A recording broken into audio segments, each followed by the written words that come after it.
بسم اللہ الرحمن الرحیم۔ ابھی عید الاضحیٰ آ رہی ہے۔ ویسے تو ائمہ حضرات عید الفطر اور عید الاضحیٰ کی نماز سے پہلے نماز کا طریقہ تفصیل کے ساتھ سمجھاتے ہیں، لیکن ہمیں بھی یاد رکھنا ہوگا، اور یہ وہ حضرات تو سمجھ لیتے ہیں جو حضرات اس وقت عید پڑھنے کے لیے عیدگاہ میں شروع سے حاضر ہوتے ہیں، لیکن بہت سارے احکام ایسے ہیں جن کا اس سے پہلے سمجھنا ضروری ہے۔ مثلا اگر کسی کی عید الاضحیٰ عید الفطر کی نماز کی کچھ تکبیرات رہ جائیں، رکوع میں شامل ہو جائے، دوسری رکعت میں شامل ہو، تو اس نے کیسے بقیہ نماز پڑھنی ہے؟ ایک تو ویسے نماز کا طریقہ بھولا ہوا ہوتا ہے، پھر بقیہ نماز پڑھنے کا طریقہ بھی نہیں آتا، تو اکثر یہ نماز جو واجب ہے یہ ضائع ہو جاتی ہے۔ اس لیے آج یہ بات سمجھ لیں کہ ہم نے اس نماز کو کس طور پر ادا کرنا ہے۔ اس کے سنن اور آداب کے ساتھ عرض کرتے ہیں، عید الفطر ہو یا عید الاضحیٰ ہو، فجر کو ذرا جلدی اٹھنا، تکبیر اولیٰ کے ساتھ فجر کی نماز پڑھنا، پھر اس کے بعد عید کی تیاری کرنا۔ اب عید الاضحیٰ آ رہی ہے، اس حوالے سے بات عرض کی جاتی ہے کہ اس دن مستحب ہے کہ جس آدمی کی قربانی ہے وہ صبح کچھ نہ کھائے، اپنے کھانے کی ابتدا اپنی قربانی کے گوشت سے کرے۔ اس لیے صبح کھانا پینا کچھ نہیں، سب سے پہلے غسل کرے، کپڑوں میں سے اچھے کپڑے پہنے، غسل کرنے سے پہلے مسواک بھی کرے، وضو کرے، سنت کے مطابق غسل کرے، اچھے کپڑے پہنے اور خوشبو لگائے، پھر عیدگاہ یا مسجد جہاں عید پڑھنے جانا ہے تو راستے میں تکبیرات کہتا ہوا جائے، اللہ اکبر لا الہ الا اللہ واللہ اکبر وللہ الحمد، اور آواز سے تکبیرات کہتا ہوا جائے، اور واپسی پر راستہ بدل کر آئے، جتنا راستہ بدلنے کی وسعت ہے، ایک گلی بدل جائے یا گلی کے کم از کم ایک کنارے سے آ رہا ہے تو دوسرے کنارے سے جا رہا ہے تو دوسرے کنارے سے واپس آئے، گلی بدل لے گا تو یہ سب سے افضل ہے، جتنا گلیاں بدل سکتا ہے بدلے۔ عید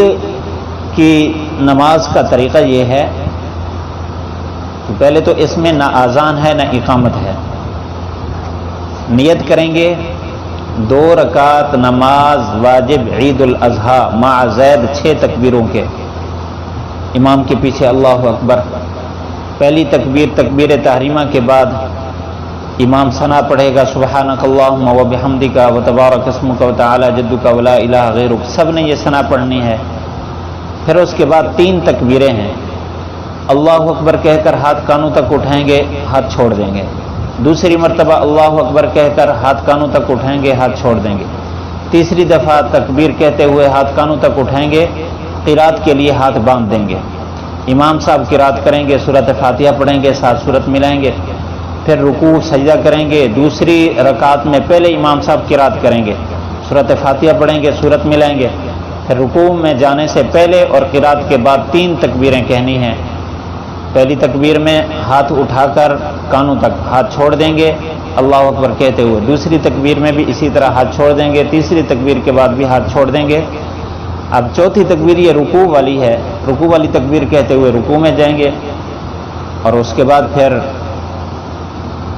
رکوع سجدہ باقی نماز مکمل کرنے کے بعد دعا کریں گے، دعا کے بعد خطبہ ہوگا۔ فقہا نے افضل صورت یہی لکھی ہے، البتہ اگر کوئی آدمی پہلے خطبہ پڑھ کے بعد میں دعا کرتا ہے اس کی بھی گنجائش فقہا نے دی ہے،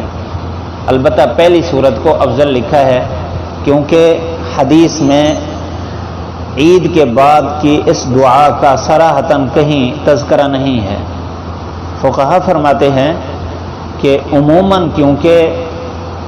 جماعت کی نماز کے متصل بعد دعا ہوتی ہے، اس وجہ سے یہاں اسی کی مشابہت میں متصل دعا کرنا افضل ہے۔ اس کے بعد امام خطبہ دے گا، خطبے کے بعد گویا خطبہ مکمل کرنے کے بعد عید کی نماز مکمل ہوتی ہے۔ بعض ساتھی جو 2 رکعت پڑھتے ہی اٹھ کے چلے جاتے ہیں، قربانی کی بڑی جلدی ہوتی ہے، ان کی عید مکمل نہیں ہوئی جب تک خطبہ نہیں سنیں گے، اس لیے خطبہ اہتمام کے ساتھ سن کر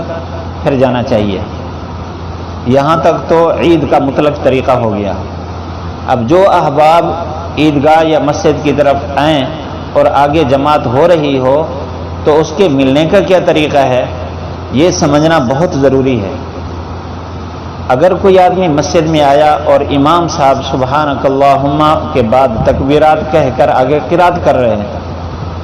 تو پچھلا آ کر تکبیر تحریمہ کہنے کے بعد پہلے 3 تکبیریں زائد کہے گا، تینوں تکبیروں میں ہاتھ کانوں تک اٹھا کر پھر تیسری تکبیر میں ہاتھ باندھ دے گا، امام کے ساتھ شامل ہوگا۔ اور اگر کوئی پیچھے آیا مقتدی اور امام رکوع میں ہے تو پھر دیکھے،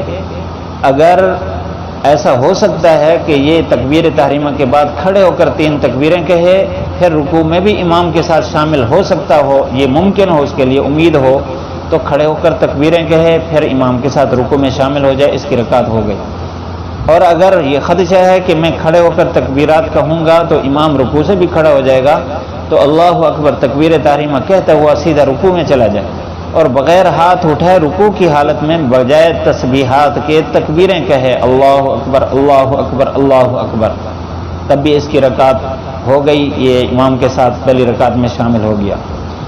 اگر کوئی آیا اور امام رکوع سے کھڑا ہو گیا تھا تو اب اس کے بعد امام کے ساتھ شامل ہو جائے، لیکن اس کی پہلی رکعت رہ گئی ہے، اس کو آتے ہی تکبیرات کہنے کی ضرورت نہیں ہے، امام کے ساتھ شامل ہو جائے۔ اب دوسری رکعت امام کے ساتھ پڑھے گا، دوسری رکعت میں امام نے پہلے قرات کرنی ہے، آخر میں تکبیرات کہنی ہے، مقتدی بھی پوری اقتدا کرے گا۔ اب امام جب سلام پھیرے تو یہ کھڑا ہو جائے، کھڑے ہو کر یہ بھی پہلی رکعت کو ایسے ہی پورا کرے جیسے امام نے دوسری رکعت کو پورا کیا، یعنی پہلے قرات کرے، اس کے بعد آخر میں تکبیریں کہے، پھر رکوع سجدہ کرے۔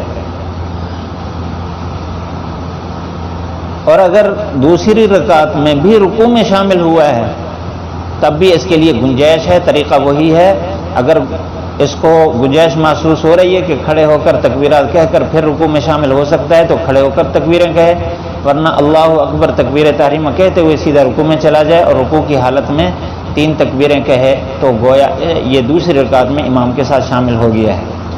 اب پہلی رکعت کو جیسے پہلے عرض کیا ہے اسی طرح ادا کرے، یعنی پہلے قرات کرے گا، سورۃ فاتحہ پڑھے گا، سورت پڑھے گا، اس کے بعد آخر میں پھر تکبیرات کہہ کر رکوع سجدہ کرے۔ یاد رکھیں جس کی پہلی رکعت رہ گئی ہو تو پھر وہ امام کے سلام پھیرنے کے بعد پہلی رکعت کو ایسے ادا کرے جیسے امام دوسری رکعت ادا کرتا ہے،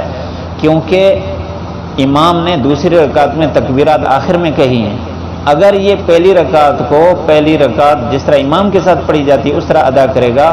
تو یہ تکبیرات جمع ہو جائیں گی، یعنی دوسری رکعت میں آخر میں اور پہلی رکعت اس نے ادا کی تو شروع میں آ جائیں گی۔ اور اصول ہے کہ عید کی نمازوں میں تکبیرات کو جمع نہیں کیا جائے گا،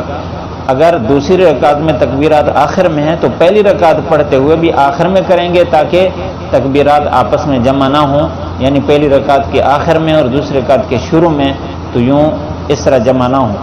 یہ طریقہ ہے نماز میں شامل ہونے کا۔ اگر کوئی آیا عیدگاہ یا نماز مسجد میں اور امام صاحب اتحیات میں پہنچے ہوئے ہیں تو بہتر ہے کہ دوسری جگہ جا کر عید پڑھے، وہاں نہ پڑھے۔ اور اگر ممکن نہ ہو دوسری جگہ، ایسا علاقہ ہے کہ ایک ہی جگہ عید ہوتی ہے، تو پھر وہ جس طرح امام عام نمازوں میں اتحیات میں پہنچا ہوا ہو تو اتحیات میں شامل ہو کر کھڑے ہو کر نماز ادا کرتے ہیں، تو اس طرح ادا کرے، امید ہے کہ اس کی عید کی نماز قبول ہو جائے گی۔ اور اگر کوئی آدمی سرے سے عید سے رہ گیا تو اس کے لیے یہ جائز نہیں ہے کہ 2-4 آدمیوں کو اکٹھا کر کے اپنی عید وہیں کرا لے، بلکہ اس کی عید قضا ہو گئی ہے، اب اس پر استغفار کرے۔ اللہ تعالی ہم سب کو عمل کرنے کی توفیق نصیب فرمائے۔